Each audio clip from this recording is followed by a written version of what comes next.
What can we learn from controversial news cycles as digital communications people? If you are communicating for your brand online, then this is what you want to pay attention to so that you can become much more strategic. You can anticipate risks as well, and perhaps you can leverage some controversial moments that may arise in your brand, for your brand, sorry. So I am Serena. I've been in comms and media for more than 20 years. I'm a chartered public relations practitioner and I have a background in systems thinking, and I'm here to help you level up your strategic thinking.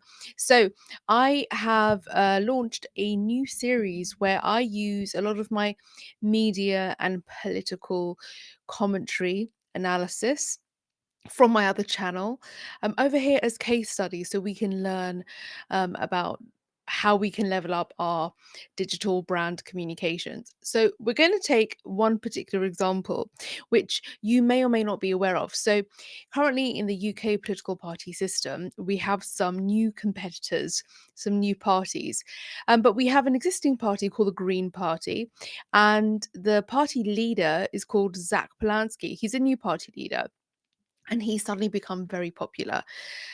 Well, suddenly, gradually, suddenly. So it's been sort of over a short period of time, but he's made quite the impression. But this sort of golden boy of politics has put a foot wrong. What can we learn about the way that the foot was put wrong, but also how stakeholders, news cycles, everyone has responded to it, how they've reacted to it, and again, what nuggets can we take away for our brand communications? So, Zach Polanski, leader of the Green Party, went on BBC's program Question Time, very popular program. And it's essentially where you have a panel of experts, leaders, thinkers, and politicians. And then you have an audience from that sort of regional geographical location. So he said something controversial about care workers, and it was a clumsy, crude comment. People didn't love it. Okay, so within hours, it was trending everywhere, and it was clipped on every platform. Those who are competing with Zach for attention within this sort of political space were given perfect material to criticize him because he said something. He was making the point about how essential care workers are. The debate was about immigration, and he said, "Do you want to wipe people's bums?" And essentially, through that clumsy, crude comment, he's reduced care work into just wiping people's bums. And that's not quite accurate. He was trying to make a point. Now that you know what happened. So, what's happened as that sort of accident, unfortunate misspoken, is that people have sort of really harshly criticized him, and some sort of corners of the internet think, okay, yeah, he didn't do a good job there. So and they may have even supported him. So it's kind of thrown up quite the dilemma, quite a communications dilemma. So when something like this happens, we really want to sort of set up some analysis. What we want to do is we want to essentially recognize how news cycles get hijacked, and they will continue to get hijacked. And we're going to use a step by step framework, which I've already hopefully discussed, and you may have seen it, or maybe that episode's coming afterwards. Let's see. I'll go through it in this episode as well. So by the end, you'll know how to do this for you and for your brand, especially if there's some kind of an issue. Can you see my lovely yellow mango colored teapot in the back? Right, just keeping it real. So we already know that there's sort of, if we look at the context and the background, we already know there's a lot of fragmented attention across platforms, and for that reason, social media algorithms, they reward controversy, and they need it. It's like the lifeblood in order to suddenly get traffic, in order to suddenly get clicks. Um, and traditional media also now react to social media, which is quite interesting, isn't it? So they themselves are giving sort of their coverage includes social media, podcast clips, and TV moments get sort of disseminated in uncontrollable in an uncontrollable way, sorry, in multiple environments. Sort of a 60-second clip can really define a whole week almost. And then you've got sort of this Green Party leader who really didn't plan this. May have planned other moments because there have been many viral moments where Zack Polanski, the leader of the Green Party, has been really successful in delivering some excellent speeches, excellent rebuttals. But for this one in particular, he was not ready. So if we now look at the key stakeholders, you've obviously got the Green Party leader who wants visibility and wants to sort of be differentiated from the others, from competitors. You've got BBC Question Time. They want viral moments. They want the ratings. You've got social media platforms, and they definitely want engagement, and they want your time on their site. Remember, they want you to spend ample time on their site. You've got other political parties who want to capitalize, right? Or they want to distance themselves from you. Um, you've got legacy media who absolutely want traffic and they want relevance because they're having to compete now with new digital media. You've got commentary accounts like my channel, the other channel. They want easy content. They want lots of opportunities, especially ones that are sort of currently being searched a lot. And so they'll want to jump on that bandwagon. You want entertainment, information. You also want tribal validation. You want to sort of connect with your tribe. That's an unintended consequence of being directed by curated algorithm models. And then everyone also has different incentives. Um, you know, controversy serves everyone in different ways. So now, if we look at the mechanisms, I've spoken about this before. What has actually driven this? So if you look at um, algorithm amplification, and part of my MSc, my master's research is in AI influencing politics. You've got controversy creating emotional reactions. You've got platforms rewarding engagement, which can also mean a bit of a conflict, really, because if it's something that's an actual conflict and it's getting a lot of people engaging who perhaps oppose one another, it can be quite a difficult place to be online. You've got all these sort of quote tweets or reposts going on, stitches that are sort of spreading fast. What else is going on with the algorithm? The algorithms, in some way, and sort of all media platforms are quite confidential about their algorithm models, but we do know that they value the interaction. And then it's not necessarily about how important something is or how moral something is. Then let's look at some other mechanisms within this sort of scenario. You've got the clip economy. So you've got long form content getting chopped into shorter clips, 60-second or less clips. You've got um, context that just disappears automatically. It's like you don't even have any kind of context or background to sort of couch that short clip. Clips also travel very far, further than sort of full episodes. So it's really about the quantity, in the sense that it's not about the quality and the substance of the episode. It's just about that kind of viral clip. And then each clip targets different audience segments as well. It can really sort of speak to a pain point. And then creators monetize by clipping and reframing things, often manipulating, twisting. What other mechanisms do we have? We have media independence, social media trending, and then legacy media sort of covers it as a controversy. So, sorry, media. It's the interdependence with social media. You've got legacy coverage and then more social sharing as a result. So, legacy media reports, and then social will share it. You've got this sort of legitimacy loop between social media and legacy media. and it just keeps going on. And then you've got traditional and social media feeding each other as a result. We've got sort of the scarcity of attention, the scarcity of attention. There's only so much attention that's available every day. Um, and a viral moment can sort of shove everything else out. And then you're not thinking about any sort of the important stuff, which is tragic, really.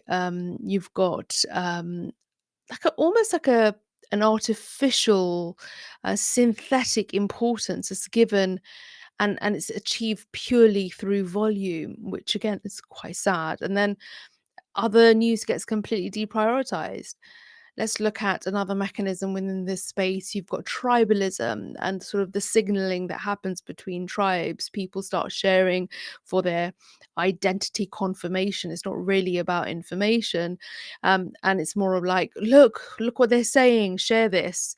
It's kind of this sort of grouping together and criticizing together, or like validation almost. Look, this is, this is exactly what we think. It's that kind of group think. Unfortunately, there's also this sort of engagement that happens as a result of this sort of social positioning.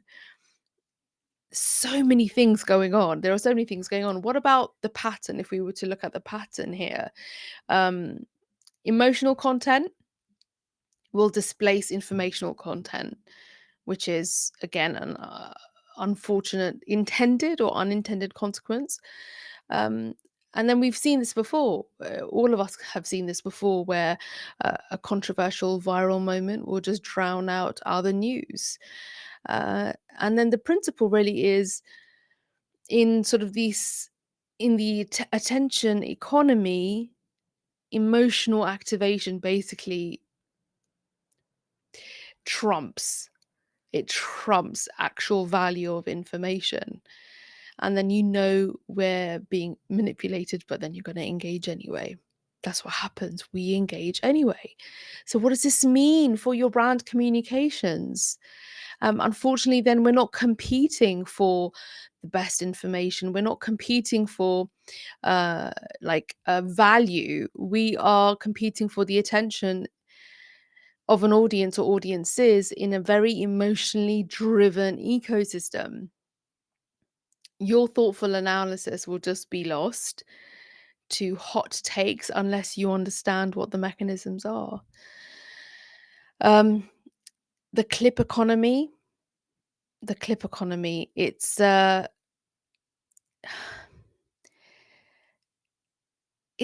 intentional and it's also accidental, because it's almost like, it's a lot of trial and error. Let's just throw stuff out there and let's just see what sticks. And then there's also throw this out multiple times and just reshare, repost, multiple accounts, multiple platforms. It doesn't it doesn't allow your message and what you're trying to deliver it doesn't give it any kind of chance to be, let's say, absorbed and even extracted, because you're sort of competing with a clip economy. Timing, unfortunately, beats the quality as a result. You've got to sort of provide and present a good take at the right time, rather than sort of provide your in-depth analysis, your sort of a deeper sort of dive. Um, and unfortunately, when something breaks,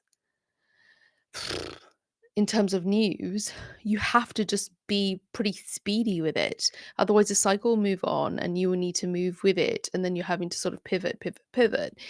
The other thing is algorithm literacy is necessary, especially when you are communicating as a brand on multiple platforms. Um, Twitter, we know, X rewards certain kind of there's a there's a very distinct culture on X, and it rewards a certain kind of behavior, people dunking on each other, a lot of sort of requote, sort of reposting, quoting. LinkedIn for sure, I feel it's a lot of sort of praise and acknowledgement. within a sort of a professional frame. It's always about, this is what I learned and this is what I'm doing. It does feel quite navel gazy. TikTok, we know what that rewards. It's short and long form. It's about stitchability. It's about entertainment. It's about education. YouTube, my favorite platform. It's all about depth with with I would say timestamps, so that you can easily extract. It's something that I need to find a little bit more time for. Um, Providing timestamps on every single piece of content, and you've got to therefore you've got to tailor your approach to each of these platforms. Um, there's there's always going to be a risk to your reputation, and there could be something that's quite sort of controversial that happens. Um, and I think the best way, and I talk about this in my zone 4, zone 3, risk readiness and reputation design. So I've got 7 zones, 7 strategic zones that really help you with problem solving and with your brand communications. I've got playlists set out for each of them. And so with your risk readiness and reputation design, what you want to do is you want to look at the lessons from any kind of risks that might be sort of posed to your brand and your reputation. What is a real lesson that you can extract from it? What is everyone missing, perhaps?